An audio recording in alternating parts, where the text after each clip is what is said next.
निघाले. शराला तो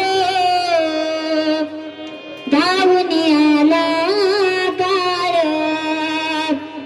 विवळला श्रावण बाळ. आई गे दीर्घ फोडून हाक तो पडला जाऊन झोक. या ब्राह्मण पुत्रा कगुनी शोकाकुल झाला भ्रुमनी. आसवे